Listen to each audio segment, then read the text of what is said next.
দর্শক, আজ এক চমকপ্রদ ঘটনা ঘটল। ডোনাল্ড ট্রাম্প এবার যেন ভারতের বিরুদ্ধে সরাসরি যুদ্ধ ঘোষণা করে বসলেন। আর শুধু তাই নয়, তিনি এমন এক ইঙ্গিত দিয়েছেন যা ভারতের রাজনীতির ভবিষ্যৎ আমূল পাল্টে দিতে পারে। একবার ভেবে দেখুন তো, ভারতে যদি সরকার পরিবর্তন হয় কিংবা কোনোভাবে শাসন উল্টে যায়, তাহলে সেটা এবার ভারতের ভিতরের কোনো কারণে নয়, বরং আমেরিকার ইচ্ছেতেই ঘটতে পারে। চলুন তাহলে বিষয়টা একটু গভীরে গিয়ে খুঁটিনাটি আলোচনা করি। দর্শক, প্রথমে এই মানুষটাকে একবার ভালো করে দেখুন। নাম তার সার্জিও গার।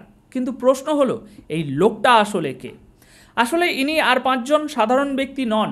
ইনি হচ্ছেন সেই মানুষ যাকে ডোনাল্ড ট্রাম্প সরাসরি ভারতের জন্য মার্কিন রাষ্ট্রদূত হিসাবে মনোনীত করেছেন।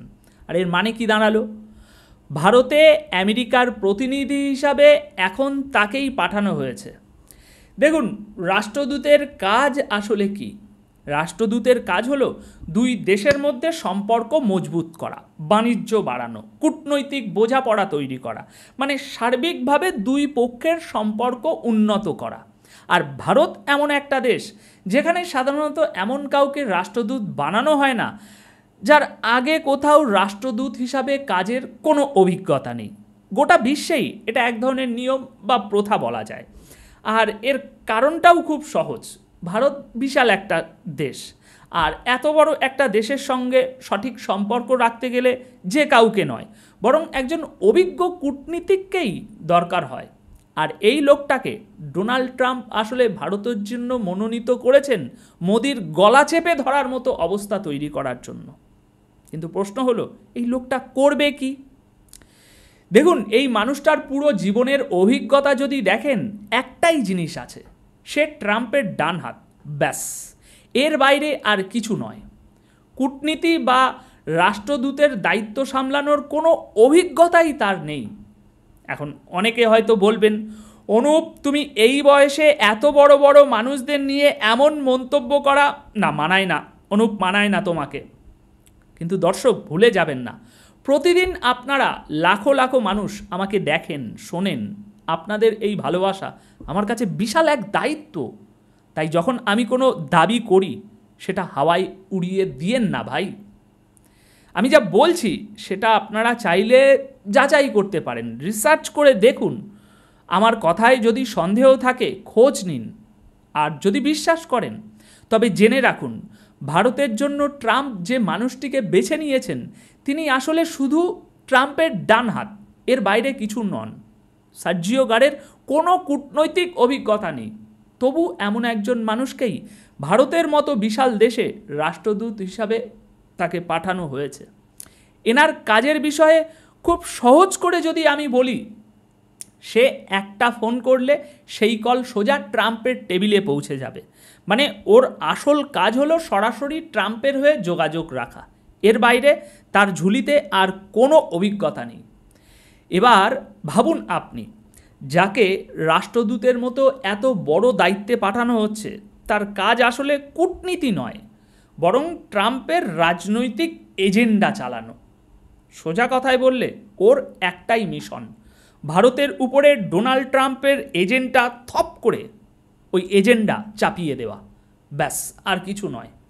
ট্রাম্পের নির্বাচনী প্রচারণায় সে ছিল সামনের সারির কর্মী। আর এখন পরিস্থিতি এমন দাঁড়িয়েছে যে সেই লোকটার কাজ হবে সরাসরি ভারতের প্রধানমন্ত্রীর সঙ্গে দেখা করা, ভারতের গোয়েন্দা সংস্থা রয়ের প্রধানের সঙ্গে বৈঠক করা, সেনা প্রধান থেকে শুরু করে প্রতিরক্ষা মন্ত্রী, পররাষ্ট্রমন্ত্রী, স্বরাষ্ট্রমন্ত্রী, সবার সঙ্গে টেবিলে বসা। রাষ্ট্রদূতের কাজ কি? কূটনীতি বলতে কি বোঝায়, তার বিন্দুমাত্র ধারণা তার মধ্যে নেই। হ্যাঁ, খুব ভালোভাবে জেনে বুঝে তারপর এই তথ্য আমি আপনাদের সামনে রাখছি। তাই স্বাভাবিকভাবে কূটনৈতিক আলোচনার বদলে ও আসছে চাপ সৃষ্টি করতে, হুমকি দিতে, আর সরাসরি ট্রাম্পের এজেন্ডা বাস্তবায়ন করতে, ভারতের উপরে চাপিয়ে দিতে। ডোনাল্ড ট্রাম্প আসলে এই লোকটাকে পাঠাচ্ছেন ভারতকে শাস্তি দেওয়ার জন্য। সাধারণত রাষ্ট্রদূতের কাজ হয় কূটনৈতিক ভারসাম্য বজায় রাখা, সম্পর্ক মজবুত করা, রিপোর্ট পাঠানো, দুই দেশের মধ্যে বোঝাপড়া গড়ে তোলা। কিন্তু এই মানুষটাকে পাঠিয়ে ট্রাম্প যেন সরাসরি বার্তা দিচ্ছেন, আমার কাছে ভারতের কোনো সম্মান নেই। কেননা অভিজ্ঞ কূটনৈতিক না পাঠিয়ে তিনি এমন এক রাজনৈতিক কর্মীকে পাঠালেন যার কাজ কেবল ট্রাম্পের এজেন্ডা চাপিয়ে দেওয়া আর এসে ভারতের গলা চেপে ধরা।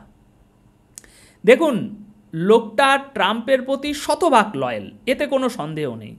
ফলে কাজটা কি দাঁড়াবে?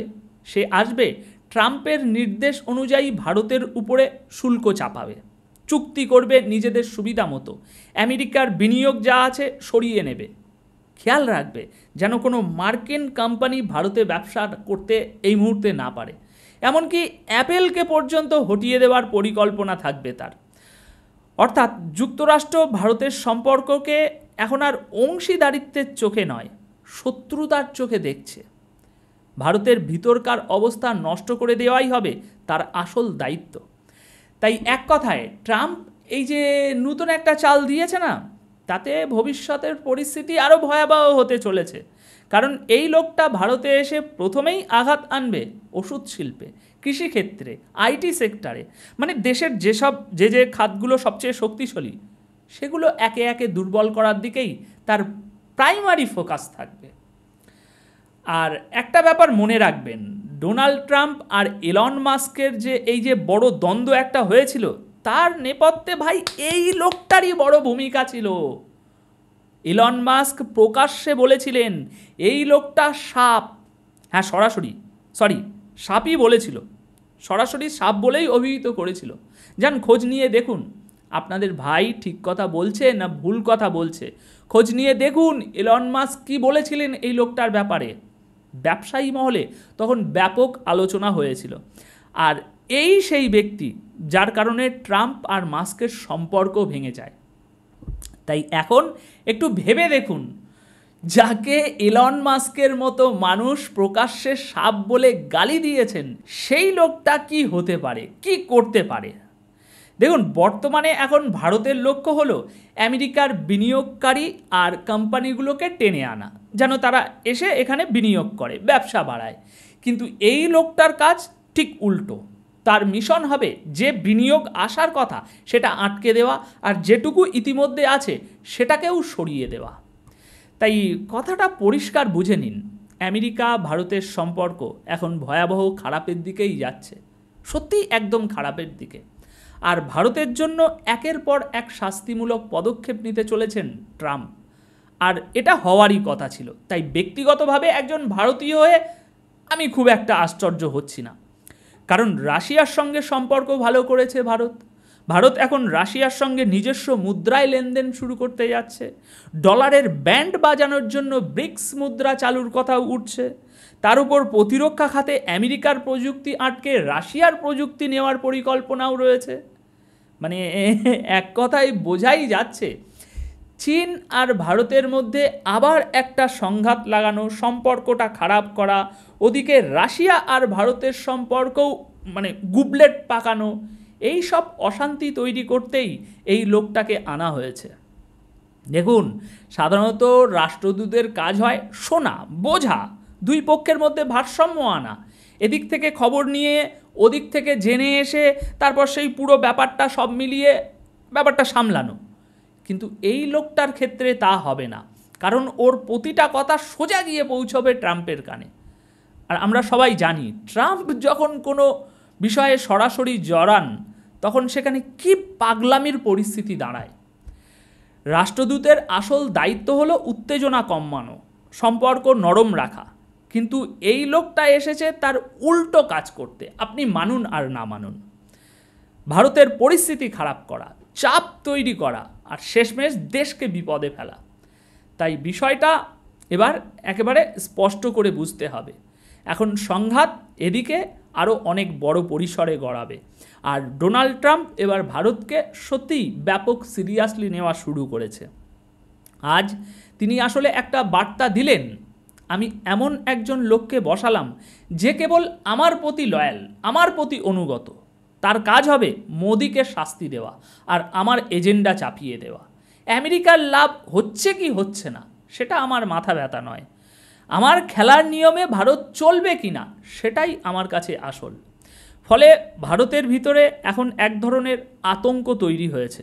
আতঙ্ক এই কারণে নয় যে লোকটা এসে সঙ্গে সঙ্গে দেশ টেশ ভেঙে সরকার টরকার উল্টে দেবে, বরং ভয়টা হচ্ছে এই জন্য যে গোটা বিশ্বের যেসব সম্পর্ক ক্রমশ খারাপ হচ্ছে, সেই অস্থির পরিস্থিতিতে ভারত এখন সামনের সারিতে চলে এসেছে। আর এখানে আর একটা বিষয় মনে রাখবেন, কোনো দেশের ভিতরে যখনই রিজিম চেঞ্জ বা সরকার বদলের মতো ঘটনা ঘটে, সেটা রাষ্ট্রদূতের ভূমিকা ছাড়া হয় না। আর এটা সেই একই ইঙ্গিত। তাই এখন মোদির কাছে বিষয়টা পরিষ্কার, পরিস্থিতি খারাপের দিকেই যাচ্ছে। আর এর সবচেয়ে বড় লক্ষণ হলো ভারত এখন এমন অবস্থায় দাঁড়িয়ে গেছে যেখানে আমেরিকার সঙ্গে চলমান প্রায় সব আলোচনা সরাসরি বাতিল করে দিয়েছে। অন্যদিকে মোদি একের পর এক কূটনৈতিক সফরে ব্যস্ত, চীনের সফরে যাচ্ছেন। এর আগে চীনের পররাষ্ট্রমন্ত্রী ওয়াং ই ভারত সফরে এসেছিলেন, এরপর ধারাবাহিকভাবে রাশিয়া সফর হয়েছে, আবার সামনে মোদি জাপান সফর আছে, সেখান থেকেও চীনের শি জিনপিংয়ের সঙ্গে বৈঠক করবেন। সব মিলিয়ে স্পষ্ট হচ্ছে ভারতের সম্পর্ক ক্রমেই চীন আর রাশিয়ার সঙ্গে আরও ঘনিষ্ঠ হচ্ছে। অন্যদিকে চীন কি করছে জানেন? তারা ভারতের জন্য নিজেদের বাজার খুলে দিয়েছে। রাশিয়ার সঙ্গেও সম্পর্ক আগের থেকে অনেক উন্নত হয়েছে। ভারতকে বার্তা দেওয়া হচ্ছে, আপনারা SU-57 নিন, কিন্তু F-35 কিনবেন না। এখন ধরুন ভারত যদি সত্যিই রাশিয়ার SU-57 নিয়ে নেওয়া নয়, শুধুমাত্র নেওয়ার কথা ভাবে, তাহলে সেই পুরো চুক্তি আর তার বিস্তারিত রিপোর্ট সরাসরি গিয়ে পৌঁছাবে ডোনাল্ড ট্রাম্পের হাতে। দেখুন, আগে কি হতো, রাষ্ট্রদূত মাঝখানে থাকতো, অনেক স্তর পেরিয়ে তথ্য যেত। কিন্তু এখন এমন একজনকে বসানো হয়েছে যিনি ট্রাম্পের একজন ডান হাত। ফলে যা কিছু ঘটবে সে সরাসরি ট্রাম্পকে জানিয়ে দেবে, বিনা ফিল্টারে, বিনা বিলম্বে। সাধারণত কোনো রাষ্ট্রদূতের এত ক্ষমতা থাকে না যে সরাসরি সে কোনো দেশের প্রধানমন্ত্রী বা প্রেসিডেন্টকে কিছু জানাতে পারবে। সব কিছু প্রোটোকল মেনে ধাপে ধাপে ধাপে ধাপে হয়। কিন্তু এই লোকটার ক্ষেত্রে বিষয়টা একেবারে আলাদা। তার হাতে সরাসরি কল করার সুযোগ আছে। একটা ফোন করলেই সেটা গিয়ে বাজবে ডোনাল্ড ট্রাম্পের টেবিলে, চাইলে মুহূর্তেই বার্তা পাঠিয়ে দিতে পারে। তাই মোদির জন্য সামনে কঠিন সময় অপেক্ষা করছে। কিন্তু প্রশ্ন হলো, এই পুরো পরিস্থিতিতে আমেরিকা কি আসলে মোদিকে সরিয়ে দিতে চাইছে, যেমনটা ইসরায়েল চাইছিল ইরানের সুপ্রিম লিডার আয়াতুল্লাহ আলী খামেনির সরকার ফেলে দিতে? উত্তর একটাই, হ্যাঁ, একেবারেই তাই। তাদের কাছে মনে হচ্ছে মোদি আর কাজে আসছে না, সে তাদের স্বার্থ রক্ষা করছে না, বরং তাদের প্রধান শত্রু রাশিয়া চায়নার সাথে গিয়ে বন্ধুত্ব করছে। তাই পরিস্থিতি বলছে সামনে সংঘাত অবশ্যম্ভাবী। ইলন মাস্ক এমনি এমনি আর তাকে সাপ বলেনি। মাস্ক সত্যিই তাকে ভয়ঙ্কর সাপ মনে করে আর বিশ্বাস করে সাপকে সাপের মতোই সামলাতে হয়। ভাবুন তো, ইলন মাস্ক যিনি ট্রাম্পের জন্য এত কিছু করেছেন, তাকেই যদি এভাবে চাপে ফেলে দেওয়া হয়, তবে মোদি বা অন্যদের পরিণতি কী হতে পারে? কারণ এই ব্যক্তি কারোর প্রতি বিশ্বস্ত নয়, না আমেরিকার রাষ্ট্রের প্রতি, না দেশের স্বার্থের প্রতি, তার একমাত্র আনুগত্য ট্রাম্পের প্রতি। তো দর্শক, এখন প্রশ্ন একটাই, এই সাপ নামক মানুষটা যাকে ট্রাম্প ভারতের মাটিতে নামিয়ে দিলেন, সে কি শুধুই ট্রাম্পের এজেন্ডা চাপাবে, নাকি এর চেয়েও ভয়ঙ্কর কিছু করবে? এখন মোদি তো ট্রাম্পের শত্রু হয়ে উঠেছেন, আর এই সাপ, ইলন মাস্কের ভাষায় বলছি, সে কি মোদিকে তার গদি থেকে নামানোর দুঃসাহস করবে? দর্শক, আপনারা কি মনে করছেন এই সাপ নামক চরিত্র ভারতের ভিতরে কি কি ঝামেলা পাকাতে পারে? কমেন্ট বক্সে অবশ্যই জানাবেন আপনাদের মতামত। সামনে আরও বড় বিস্ফোরক তথ্য নিয়ে আবার হাজির হব। ততক্ষণ পর্যন্ত ভালো থাকুন, সুস্থ থাকুন। ধন্যবাদ আপনাদের সকলকে।